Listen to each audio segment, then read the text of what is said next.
É com alegria e satisfação que cumprimentamos os nossos amigos e irmãos do portal Escola Dominical, com a gloriosa paz de nosso Senhor e Salvador Jesus Cristo. Estamos dando início a mais uma pré-aula, esta ferramenta que o portal Escola Dominical disponibiliza no início da semana, para que os irmãos possam melhor preparar a sua aula da Escola Bíblica Dominical. Leiam a revista das lições bíblicas, acessem ao portal Escola Dominical e lá leiam o texto de apoio, que é a base desta pré-aula. Nós não repetimos aqui o texto da revista. Os irmãos já leram a revista, a própria casa publicadora publica um vídeo do comentarista da revista, alguns ainda leem o livro de apoio do comentarista. Então, nosso propósito aqui é trazer subsídios complementares à lição. E esses subsídios estão neste texto de apoio, que inclusive tem uns slides que são a base da nossa exposição. Algumas pessoas dizem, olha, eu não consigo acompanhar a aula porque o texto é diferente. É só ir ao site do portal Escola Dominical, portalebd.org.br. E lá os irmãos encontram o nosso texto de apoio. Além deste texto de apoio, nós publicamos ainda 4 ou 5 outros textos de apoio desta lição. Nas redes sociais do portal Escola Dominical, no LinkedIn, no Facebook e no Twitter, e nós temos ali no site atalhos para essas nossas redes sociais, nós ainda disponibilizamos dezenas e até centenas de links de tudo o que é publicado, não só a respeito dessa lição, mas de todas as lições das faixas etárias do currículo da CPAD da semana, como também de outros currículos da Escola Bíblica Dominical. Durante a semana também disponibilizamos breves comentários em áudio das leituras diárias sugeridas na revista das lições bíblicas. O irmão, além de ter informações sobre a lição, ainda terá um momento devocional. Se tiver alguma dúvida, poste a sua pergunta na sala dos professores do portal Escola Dominical. Para acessar a sala é preciso fazer um cadastramento, mas o cadastramento é gratuito. E no sábado à noite, às 19 horas, horário de Brasília, o irmão é convidado a assistir à transmissão ao vivo do estudo preparatório dos amigos e professores da Escola Dominical, da Igreja Evangélica Assembleia de Deus Ministério do Belém, na sede em São Paulo, onde interativamente o irmão poderá elucidar as suas últimas dúvidas. O irmão também é convidado a participar da reunião. A reunião é aberta a todos os que amam o estudo da Palavra de Deus. Mas tudo isso, meus irmãos, é apenas a preparação da Escola Bíblica Dominical.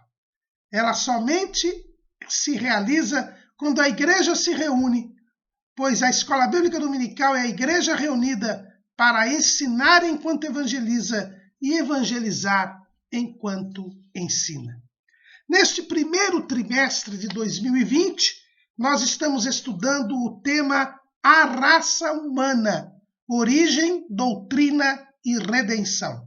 Estamos estudando a antropologia teológica, a doutrina bíblica do homem. O nosso comentarista é o decano, consultor teológico da Casa Publicadora das Assembleias de Deus, pastor Claudionor Correia de Andrade. E hoje, encerrando o segundo bloco do trimestre, que fala da doutrina, ou seja, dos ensinos bíblicos a respeito do ser humano, estaremos estudando a lição de número 6, que tem como título A Sexualidade Humana. A sexualidade humana. Quando Deus deliberou criar o homem, ele fez algo diferente. Aliás, é mais uma peculiaridade da espécie humana, da raça humana, em relação aos outros seres, neste particular, os seres espirituais, os seres morais. Quando Deus criou o homem, e o item 2 do nosso credo diz isso com muita clareza, que Deus criou de maneira especial os seres humanos por um ato sobrenatural e imediato, e não por um processo evolutivo. Deus criou o homem de uma maneira especial. E uma das peculiaridades do homem, quando comparado com os seres morais, e quem são os seres morais? Os seres morais são aqueles que sabem discernir entre o certo e o errado, entre o bem e o mal. E Deus, além dele ser um ser moral, ele criou duas espécies de seres morais. Os anjos, que são espíritos, e o ser humano, que nós já vimos em aulas anteriores, que ele é um ser que é ao mesmo tempo, a um só tempo, espiritual e também um ser material.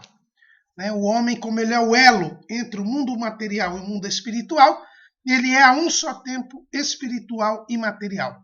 Mas entre os seres morais, repetindo, Deus, anjos e o homem tem uma peculiaridade que nem Deus tem, nem os anjos têm, que é a sexualidade.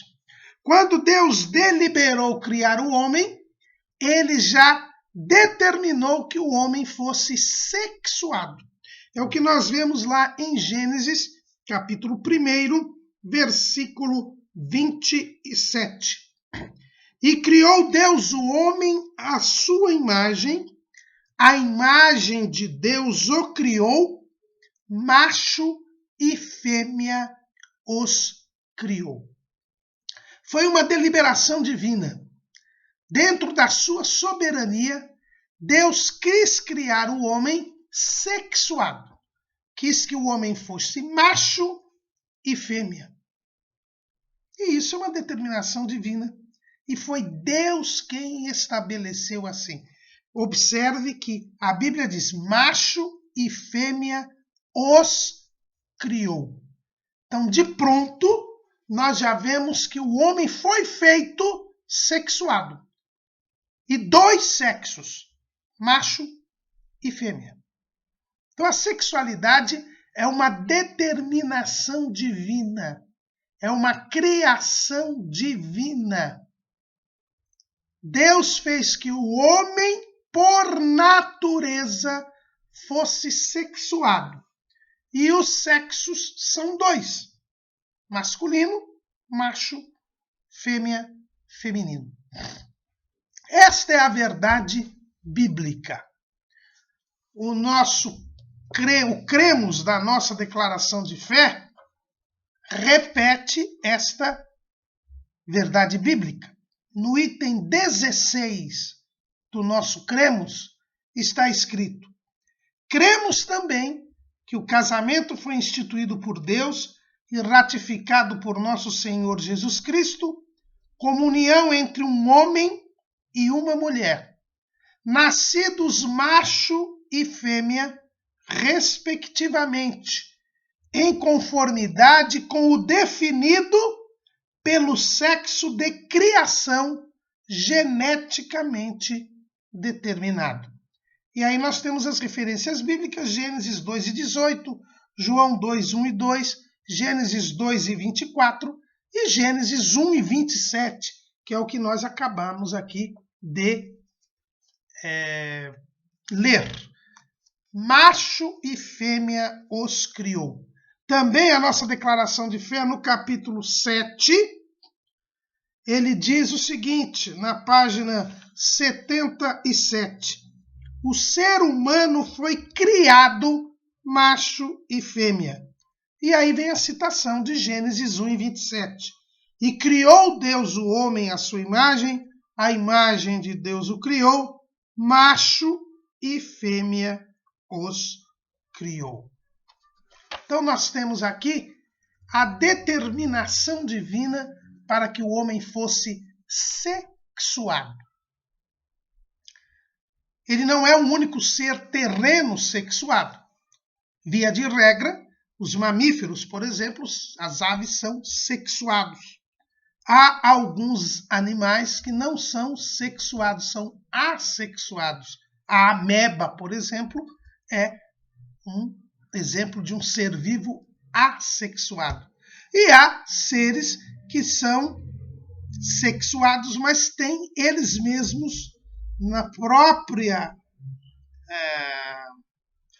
estrutura os dois sexos. São hermafroditas, é o caso de algumas espécies de minhoca, por exemplo. Mas o homem, ele foi feito sexuado. Quis Deus que o homem fosse macho e fêmea. Mas por que o Senhor resolveu criar o homem como macho e fêmea? Não há explicitamente nas Escrituras uma explicação a respeito desta deliberação divina. Até porque Deus não precisa dar satisfação ao homem ou à criação. Ele é o Senhor, ele é o Criador.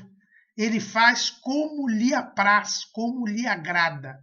Mas os estudiosos da Bíblia procuram inferir, fazer algumas ilações a respeito desta sexualidade. E nós entendemos lá em Gênesis 2:18, quando Deus disse o Senhor Deus, não é bom que o homem esteja só, far-lhe-ei uma adjutora que esteja como diante dele, que Deus quis estabelecer a sexualidade no homem para reforçar a condição do homem de imagem e semelhança de Deus. Como assim, irmão Caramuru? Se Deus é assexuado, porque Deus é espírito, e como espírito ele não é nem macho nem fêmea, e é importante nós reforçarmos isto. Deus não é um homem, como ensinam, por exemplo, os mormons. Não, Deus é Deus, e Deus é espírito, e espírito não tem sexo. Tanto é assim que os anjos também são espíritos. Está lá em Hebreus 1:14, que os anjos são espíritos ministradores para servir a favor daqueles que hão de herdar a salvação. Está lá em Hebreus 1:14. Então, os anjos são espíritos. E Jesus fez questão de dizer que, por serem espíritos, os anjos são assexuados. Eles não têm sexo. Então, tem muita gente que fala de anjo e de anja. Já vi gente que teve visão de anja. Repreende esta visão, irmão, porque não é de Deus. Ou é fruto da imaginação de alguém, ou é operação maligna, porque anjo não tem sexo. Mas, irmão Caramuru, os anjos são vistos como varões. Irmãos, dentro da pequenez da mente humana, Deus, quando faz aparições de anjos, normalmente, todas as vezes que os anjos apareceram como se fossem seres humanos, porque a aparição do anjo é apenas uma forma de materialização. A aparição do anjo, ela era feita como um varão, até por causa dos dados culturais daquele tempo. Naquele tempo, a mulher era extremamente inferiorizada e suas palavras não eram dignas de crédito. Basta ver que os próprios discípulos de Jesus não acreditaram muito na história das mulheres que disseram ter visto Jesus ressuscitado. Não é? Você vê bem isso na reação dos discípulos que estavam no caminho de Emaús.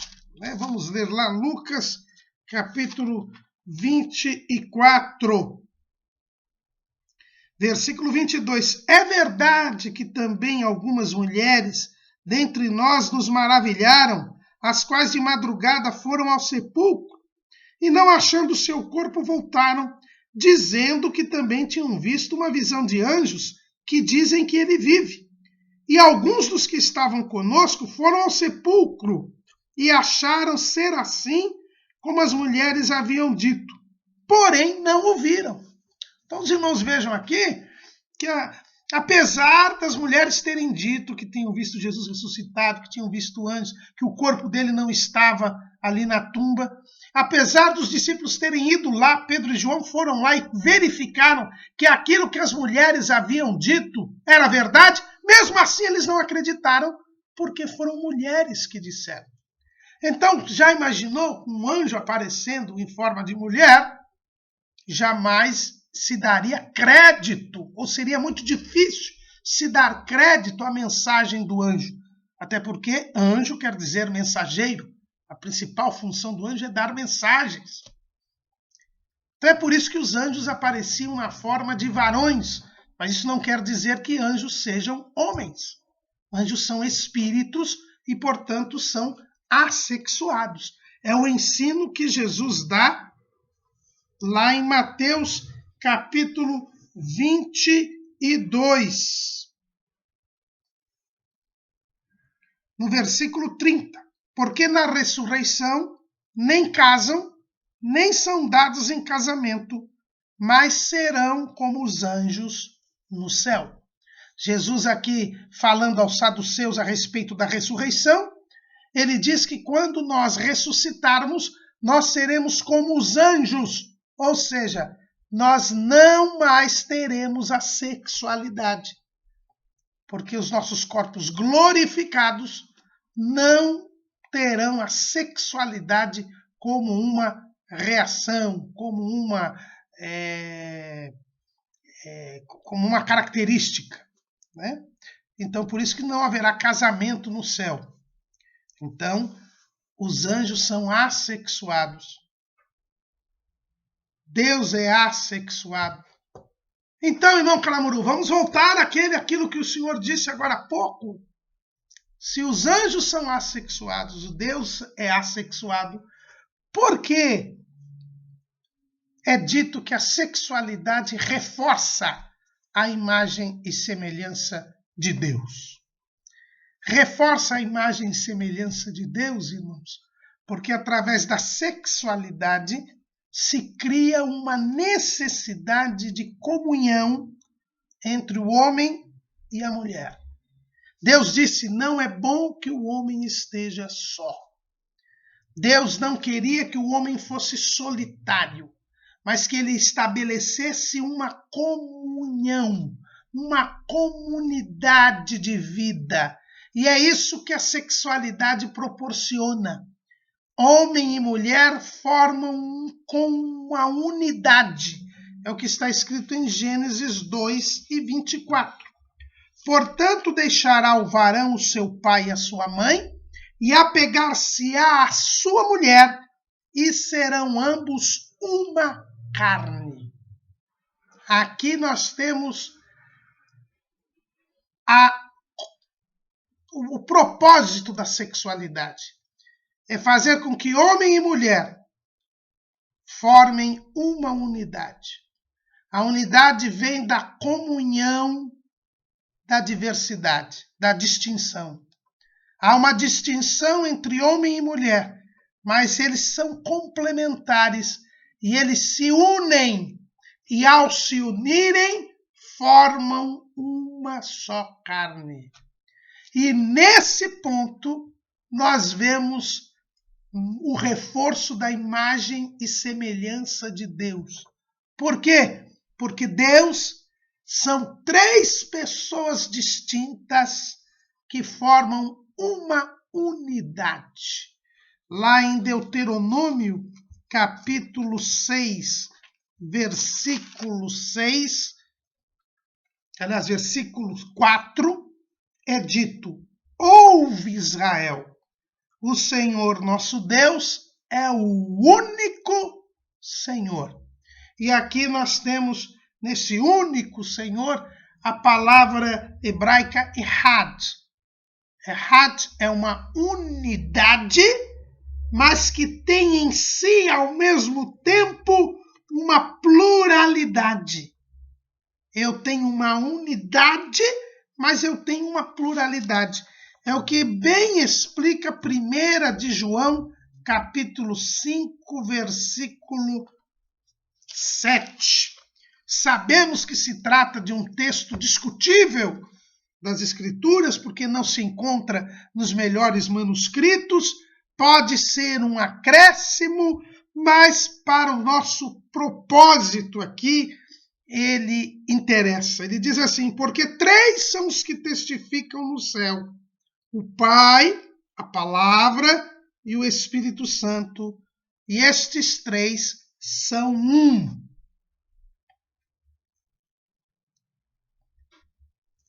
Esta unidade da Trindade divina, da Santíssima Trindade, que é reforçada na sexualidade. É por isso que a sexualidade é um reforço à imagem e semelhança de Deus. Por isso a Bíblia diz, a imagem de Deus o criou, macho e fêmea os criou. Ao estabelecer a sexualidade, Deus traz ao homem um reflexo da Trindade. Ele traz ao homem esta comunhão, esta complementaridade, que faz com que 2 formem um. E aí, mais uma vez, o homem se apresenta como imagem e semelhança de Deus. Pois bem, esta complementaridade estabelecida pela sexualidade também gera um outro fator importante, porque a forma pela qual deve haver a união entre o macho e a fêmea é a forma ditada pelo amor. Diz Gênesis 2:24, portanto deixará o varão seu pai e a sua mãe e apegar-se-á à sua mulher e serão ambos uma carne. Então esse apegar-se-á estabelece ali um compromisso de vida em comum, uma decisão de trilharem juntos a peregrinação terrena. Esse apegar-se-á no original fala de fusão, como 2 metais que se fundem e que depois não podem mais ser separados. E isto é o casamento, este compromisso é o casamento. Então é neste compromisso de união para sempre, isto na dimensão terrena, para até a morte, porque a sexualidade, nós já vimos, é uma realidade terrena, porque na dimensão eterna, embora nós teremos corpos, não seremos mais sexuados. Então, essa realidade terrena, ela é estabelecida pelo amor, pelo compromisso permanente. Daí porque o casamento ser o local onde a sexualidade é exercida em toda a sua plenitude. Nesse compromisso perene, permanente. Por quê? Porque reflete a eternidade divina. Veja, o homem é imagem e semelhança de Deus. Tudo que o homem é um reflexo de Deus aqui na Terra. Então, a eternidade divina, obviamente, efetivamente, não pode existir no homem a eternidade divina, porque o homem não é eterno. Por ser criatura, ele não pode ser eterno. Mas a sexualidade, reforçando a imagem e semelhança de Deus, ela é exercida na sua plenitude. Esta união entre os 2 sexos é exercida no casamento, que é este símbolo da eternidade, ou seja, um compromisso permanente até a morte, até o fim da existência sobre a face da terra. É por isso que o casamento está ligado ao exercício da sexualidade. Esse é o propósito divino da criação, porque a sexualidade reforça a imagem e semelhança de Deus. E a Bíblia diz que Deus criou macho e fêmea. Macho e fêmea são distintos, são diferentes, a começar da própria criação. Nas 2 primeiras lições deste trimestre, nós estudamos primeiro a criação do homem, que é o varão, o sexo masculino, e na lição número 2 nós estudamos a criação da mulher, que é o sexo feminino. A criação de ambos foi em momentos distintos e de formas distintas, a mostrar que macho e fêmea são diferentes entre si, embora diante de Deus tenham o mesmo valor, porque Deus não faz acepção de pessoas. Deus não ama mais o homem do que a mulher. Deus não ama mais a mulher do que o homem. Mas homem e mulher são diferentes. A Bíblia diz: a imagem de Deus os criou, a imagem de Deus o criou. Criou o ser humano. Macho e fêmea os criou. Ou seja, ambos são seres humanos, mas macho e fêmea são diferentes, são distintos. Por isso que a Bíblia diz: macho e fêmea os criou. E logo em seguida, Deus os abençoou. Abençoou tanto o homem quanto a mulher. Mas olha o plural aqui, os abençoou. Eles são distintos. O apóstolo Paulo faz questão de mostrar esta distinção lá em 1 Timóteo, capítulo 2, versículo 13.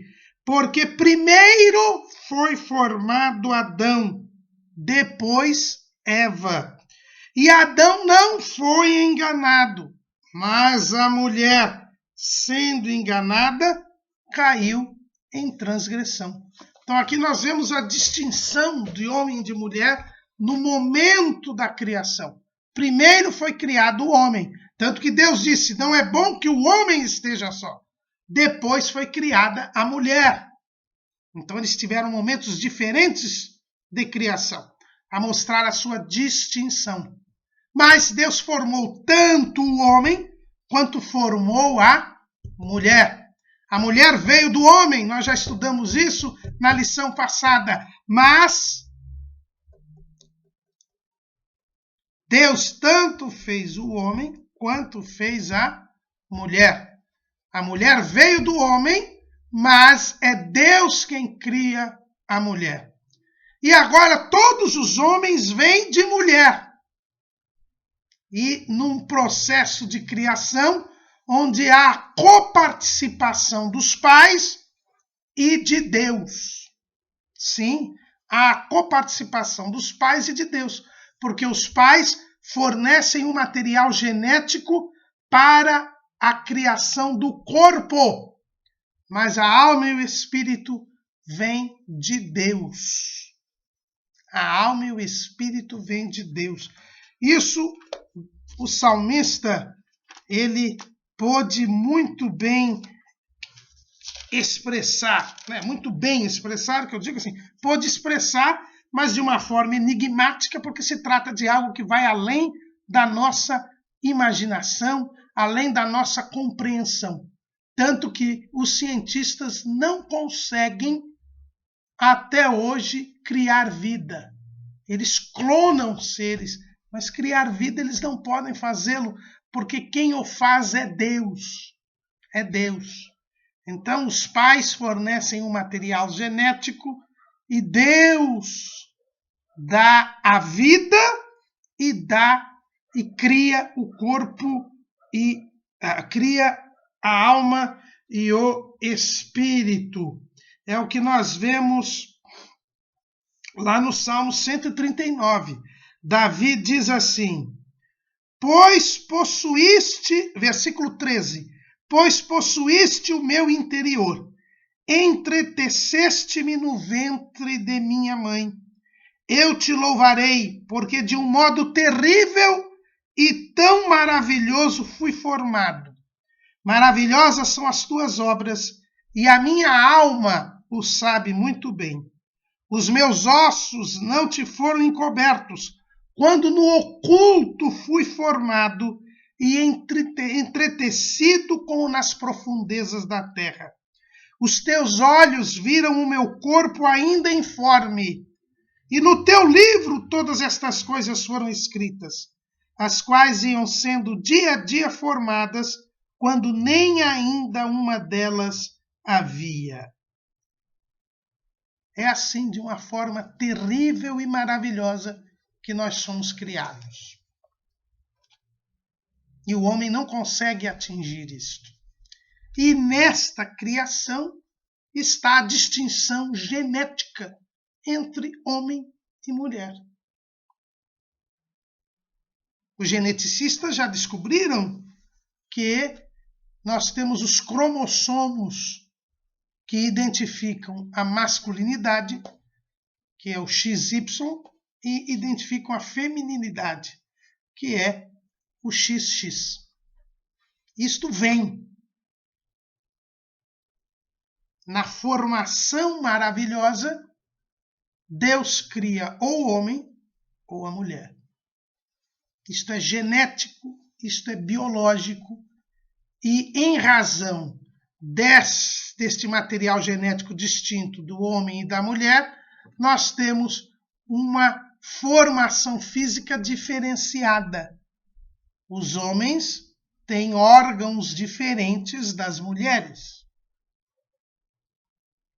E não só os órgãos genitais, mas as características sexuais decorrentes desta masculinidade e feminilidade. Temos hormônios diferentes, e os hormônios que temos em comum estão em doses, em intensidades, em quantidades diferentes. E por isso o homem é diferente da mulher. Ao contrário do que estão ensinando por aí, de que a sexualidade é fruto de uma opção humana, a Bíblia deixa bem claro que Deus é quem cria o macho e quem cria a fêmea. Isso não é fruto de uma construção social. Isso não é fruto de uma opção individual. Eu não vou escolher a que sexo eu vou pertencer quando eu crescer. Não é a sociedade quem diz o que é o homem e o que é a mulher. É a biologia, é a criação divina. Então, esta história da ideologia de gênero, que é esta doutrina, esta teoria, segundo a qual a sexualidade é fruto de uma construção social e é fruto de uma opção individual, isto não é verdade. Essas pessoas que dizem que optaram por um gênero, e eles não falam sexo, e aqui é importante nós frisarmos isso. A palavra sexo quer dizer parte. A palavra sexo quer dizer parte. Por isso que é a mesma raiz da palavra seção. Numa empresa você tem a seção do pessoal, a seção do almoxarifado. É uma seção, é uma parte. É uma divisão.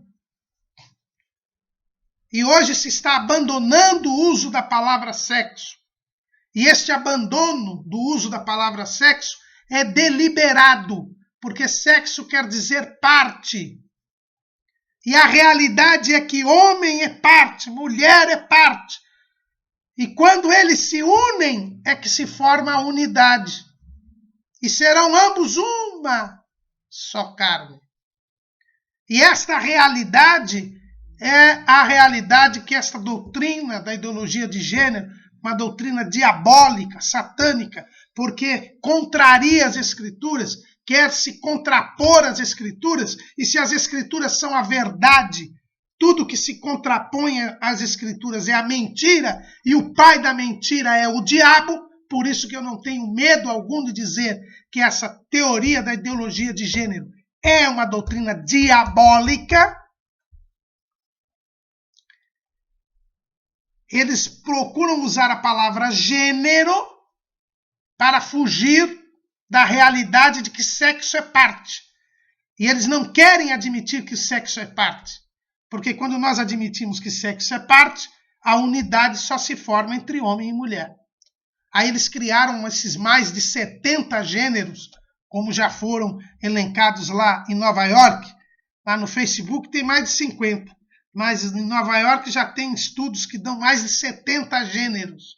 Estas loucuras. Porque gênero, irmãos, é uma palavra que é usada na gramática. Na gramática é que nós temos gênero masculino, gênero feminino.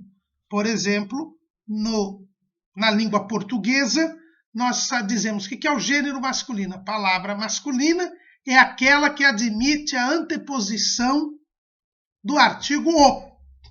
Então, a palavra homem é masculina, porque admite o homem. Mas também a palavra carro é masculina, porque admite a anteposição de o. Eu falo o carro. Então, aqui é uma questão de linguagem, e é uma questão de convenção, de acordo, de consenso. A linguagem, sim, é uma construção humana. E isso é bíblico, porque Deus chamou Adão para pôr nomes nos animais. Então, as primeiras palavras são criadas pelo homem. A linguagem é uma realidade humana. Aí eles usam gênero para dizer que a sexualidade é uma construção humana. Mas não é, não. Algum homem que se diga mulher, e nós temos alguns casos aí até de esportistas, para este homem ser mulher, ele precisa fazer várias coisas. Alguns se submetem a cirurgias para extirpar os órgãos genitais e fazer alguma plástica para forjar um outro órgão genital. Outros, e apesar de fazer isso, têm de tomar hormônios, se submeter a doses cavalares e periódicas de hormônios. Olha, irmãos, se essa sexualidade é uma opção, por que ele precisa tomar hormônios? Ele ou ela. Por que precisa fazer cirurgia? Porque precisa contrariar a natureza. Porque não se trata de opção. Se trata de algo fornecido por Deus.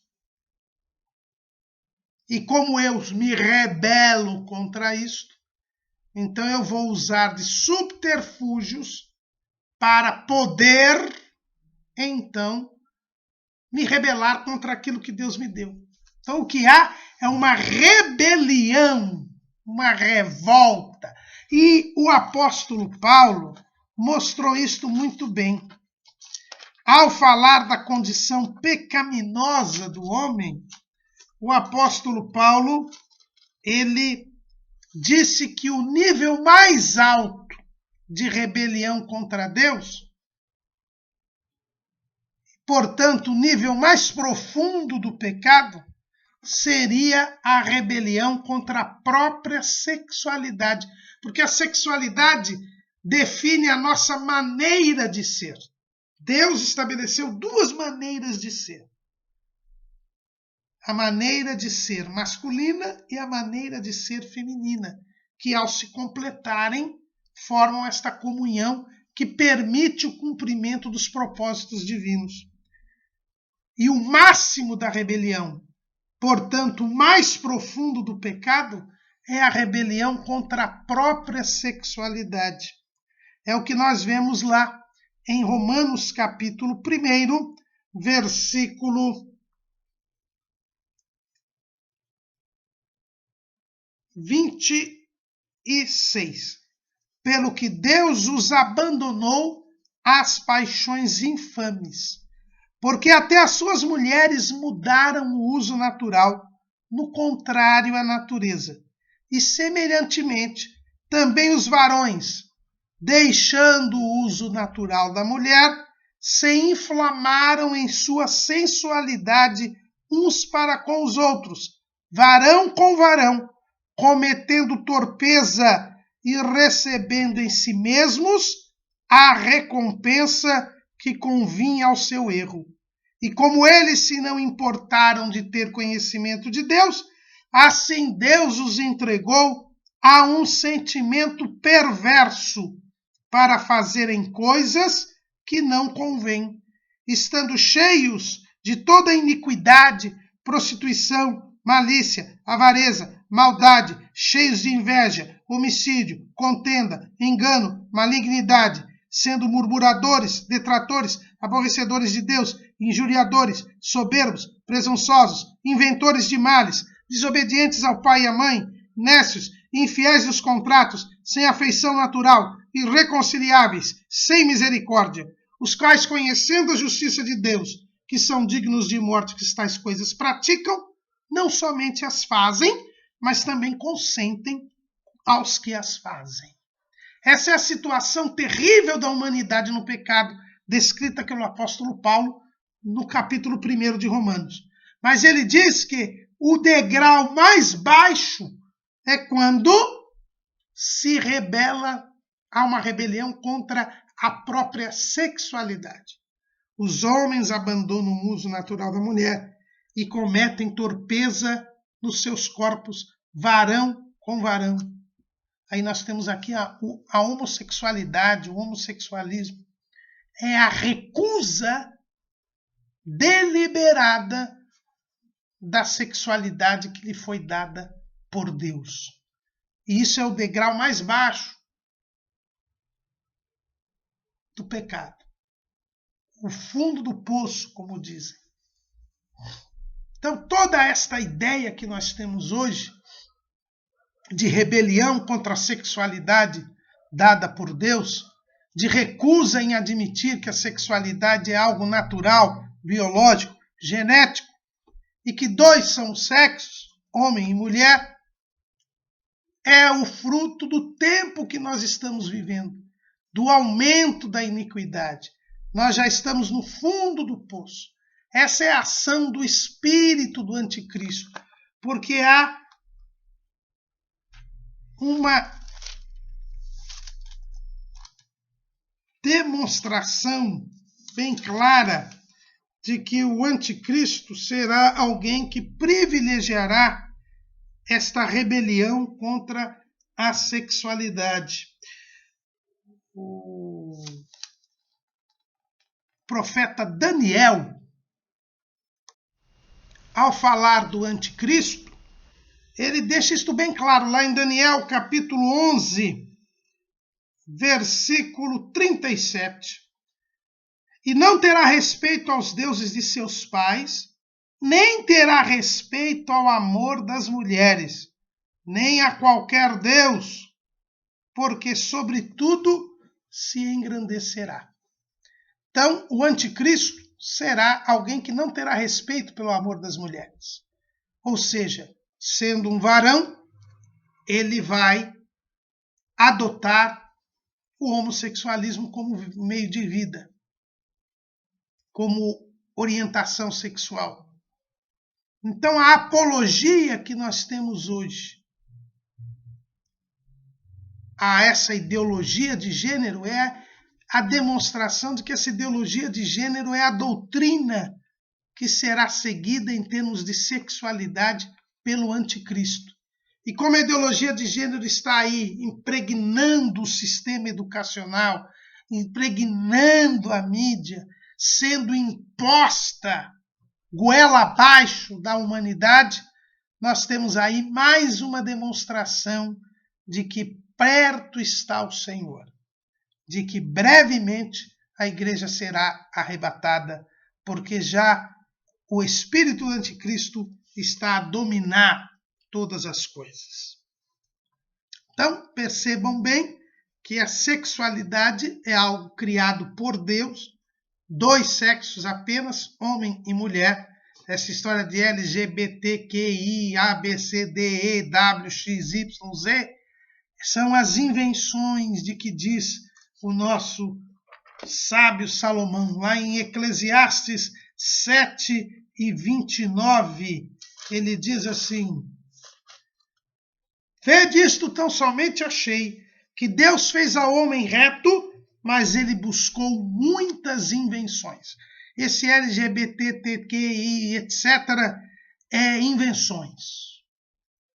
São invenções. Macho e fêmea os criou.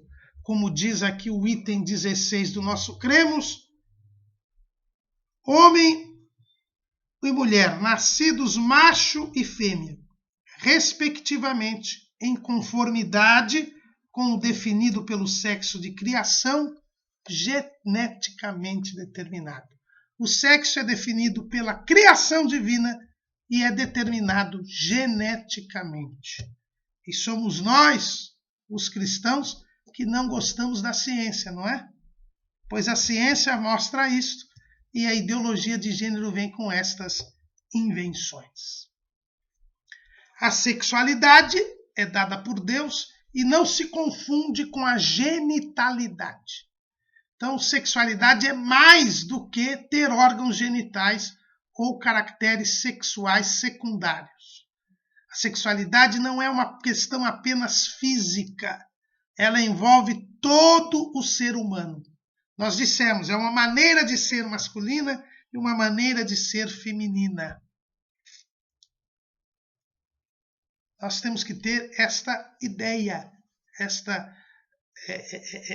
esta consciência, melhor dizendo. Homem e mulher são diferentes no aspecto emocional, no aspecto racional, no aspecto psicológico. A mulher é mais sensível. Ela é feita para a maternidade, por isso que ela é mais sensível. O homem, ele é mais de iniciativa, ele é mais racional, ele é planejador. Ambos se completam. E é por isso que a união de um homem e de uma mulher, formando a família, traz a possibilidade para o cumprimento dos propósitos divinos. Quais são os propósitos divinos para o homem? Nós temos repetido aqui seguidamente: frutificação, multiplicação, enchimento da terra, dominação sobre a criação terrena e sujeição da terra. E isto se faz de forma plena e satisfatória pelo exercício da sexualidade e pela união entre um homem e uma mulher, formando a família, que é esse reflexo do céu na terra e que permite ao homem cumprir o propósito divino. A frutificação, que nós já vimos que é um aspecto espiritual, ela só se realiza na sua plenitude quando há o amor.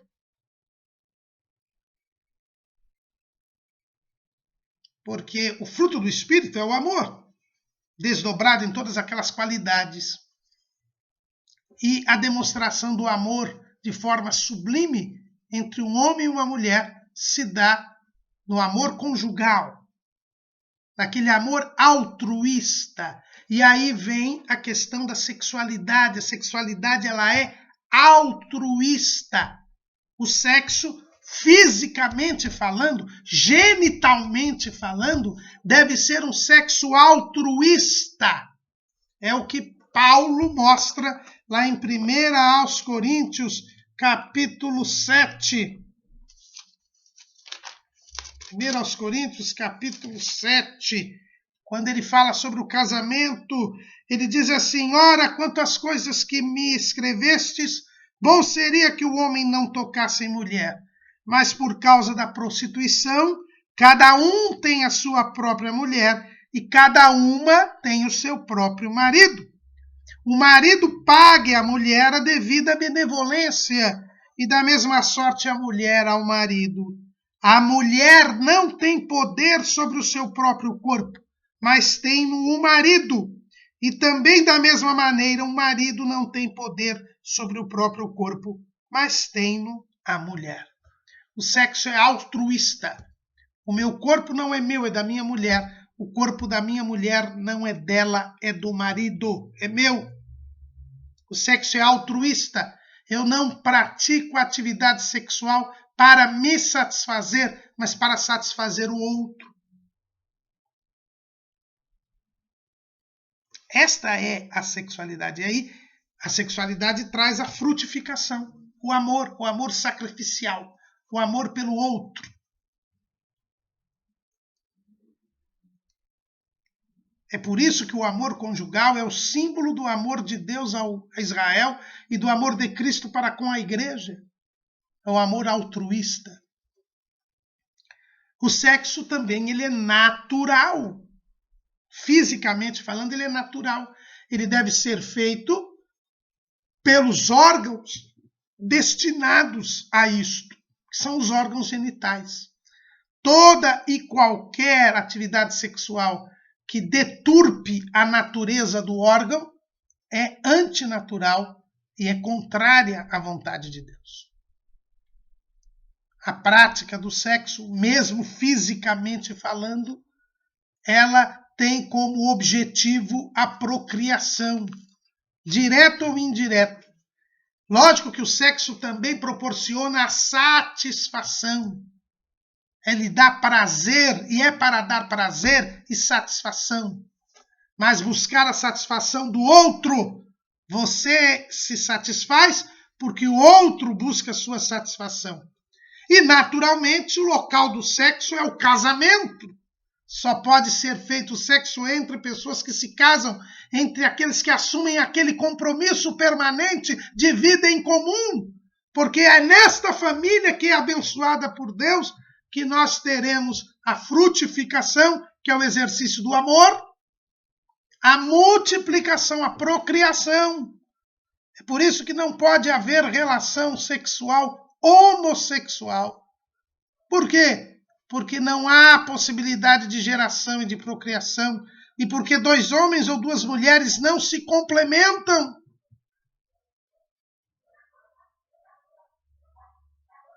E aí não há enchimento de terra.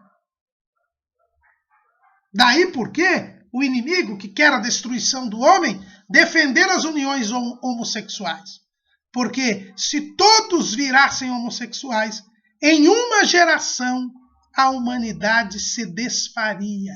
E aí é que a gente vê o aspecto diabólico e satânico que há na defesa do homossexualismo. Mas não é só isso, meus queridos irmãos. Também a prática antinatural do sexo traz problemas de saúde. Por exemplo, o sexo anal, ele causa doenças, principalmente faz com que bactérias vão ao coração, a chamada endocardite.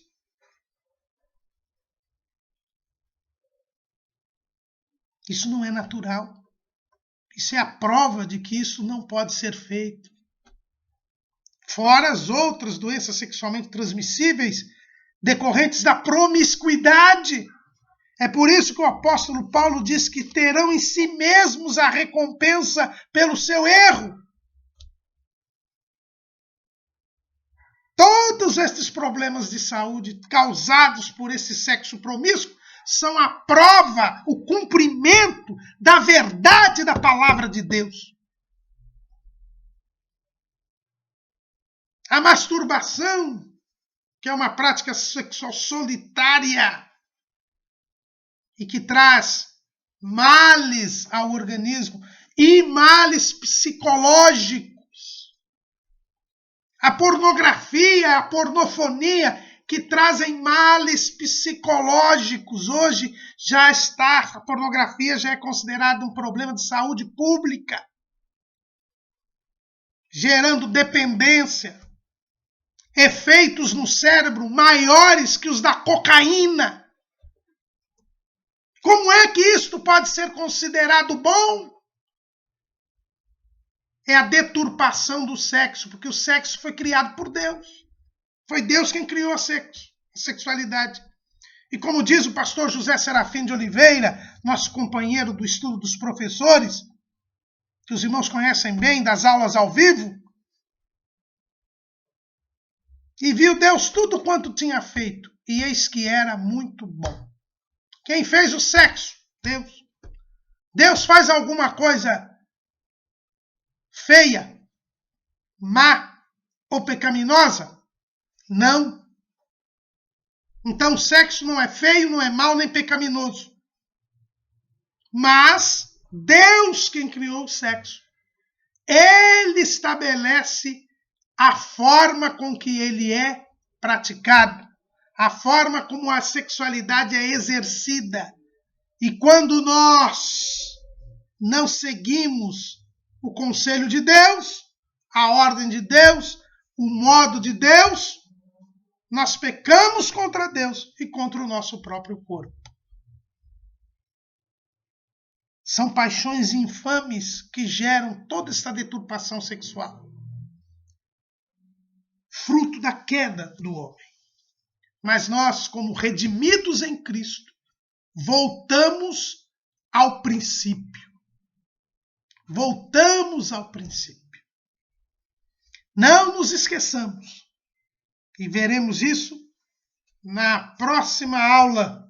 Não na próxima aula. 2 aulas a seguir, nós iremos ver como que o mau exercício da sexualidade foi o ponto de partida para a destruição da geração antediluviana. Sexualidade existe, é algo bom, é algo que nos faz imagem e semelhança de Deus. Mas ela precisa ser exercida conforme o propósito divino. E o mau exercício da sexualidade perturba todo o ser. E é por isso que o inimigo atua também nesta área, para atacar o homem nesta área. E quando eu digo homem, é o ser humano. Porque através desta perturbação da nossa maneira de ser, ele perturba todo o nosso ser e fomenta o que ele deseja, que é matar, roubar e destruir. Macho e fêmea os criou. Ambos se complementam. Nenhum é melhor ou maior do que o outro, mas somos diferentes entre si e só nos complementamos com o nosso oposto. E esta complementação somente pode ser feita mediante um compromisso permanente, que é o casamento, formando família, que será o lugar de bênção e de comunhão. Amém.